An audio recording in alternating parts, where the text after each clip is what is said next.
Natalie signed her letter, folded the crisp lavender sheet of paper into a neat square, and tucked it into the front pocket of her bag with a sigh. Her envelopes and stamps were all packed away in her trunk, which had been shipped separately a week before. Hopefully, her things would be waiting for her when she arrived at camp. Camp Lakeview.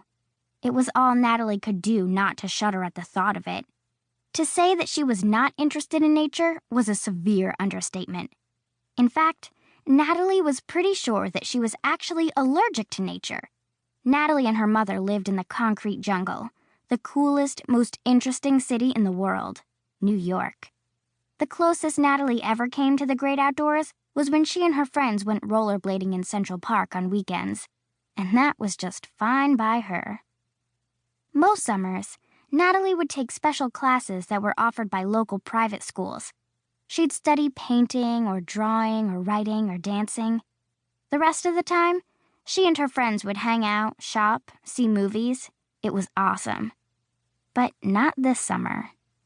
This summer, Natalie's mother had to travel to Italy. She was an art buyer, and she needed to scout out new pieces for her gallery.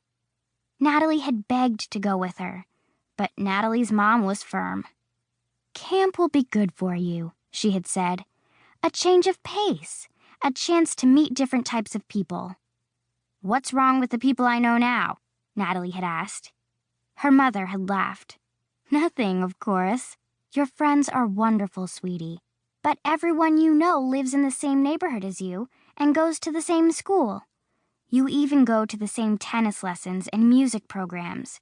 It will be good for you to broaden your horizons." "I like my horizons narrow," Natalie had protested stubbornly. But her mother's word was final. That conversation had taken place 5 months ago.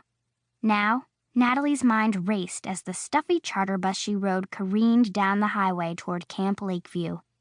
Endless grassy pastures dotted the landscape, and she had even seen a few cows and sheep grazing. Sheep, for Pete's sake. Was this what her mother meant about broader horizons? She could go home now, right? Natalie glanced at the other kids on the bus. She couldn't believe that there wasn't anyone on the bus as miserable as she was. But looking around, most of the other kids were grinning away, laughing, talking to one another. Natalie didn't know a soul here. She wasn't especially shy, but she also wasn't thrilled at the prospect of having to make all new friends. Her own friends were cool, and other than Hannah, they were all back in New York City taking a drama intensive offered by a special high school for teenage actors. Everyone was there, including Kyle Taylor. Kyle Taylor, who had, it should be noted, promised to write Natalie over the summer. That is, if he doesn't forget about me, she decided. Which, how could he not? What with me out in the wilderness with lions and tigers and bears and whatever.